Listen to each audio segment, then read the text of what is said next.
अस्सलाम वालेकुम, hi everyone, welcome to another day, welcome to another video.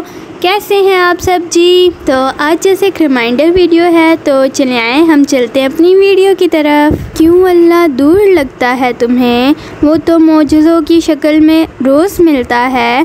कभी बिन मांगी दुआओं की कबूलियत बनकर, तो कभी नामुमकिन से मुमकिन का ज़रिया बनकर, कभी तुम्हें बदतरीन से बचाने के लिए देरी बनकर, कभी तुम्हें अंधेरों से निकालने के लिए सवेरा बनकर, कभी तुम्हारी बेबसी के बाद कुन का वसीला बनकर, कभी अनजान शख्स के लफ्ज़ों से हौसला बनकर, कभी अपनी रज़ा के मुताबिक तुम्हारा दिल बदल कर, कभी तुम्हारी चाहत के खातिर तुम्हारा मुकद्दर बदल कर, कभी सदियों की मेहनत के बाद मीठा सिला बनकर, कभी खौफनाक वसवसों के बाद उम्मीद का गुमान बनकर, कभी प्यार भरी थपकी देने के लिए माँ बनकर, कभी रहमत भरे साए में छुपाने के लिए बाप बनकर।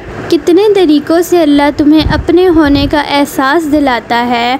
तुम भले भूल जाओ उसे, लेकिन वो तुम्हें नहीं भूलता। वो सज़ा नहीं दे रहा, बस आज़मा रहा है तुम्हें। रास्ते बदल बदल कर तुम्हारी ही पसंद तक ले जा रहा है तुम्हें। तो यहाँ हम अपने रिमाइंडर को करते हैं एंड। और अगर आप लोगों को मेरी ये वीडियो पसंद आई हो तो लाइक, सब्सक्राइब और शेयर करना मत भूलिएगा। बाकी इंशाल्लाह हम मिलेंगे अपनी नेक्स्ट वीडियो के साथ। अपना ढेर सारा ख्याल रखिएगा, दुआओं में याद रखिएगा and thank you for watching. अल्लाह हाफ़िज़।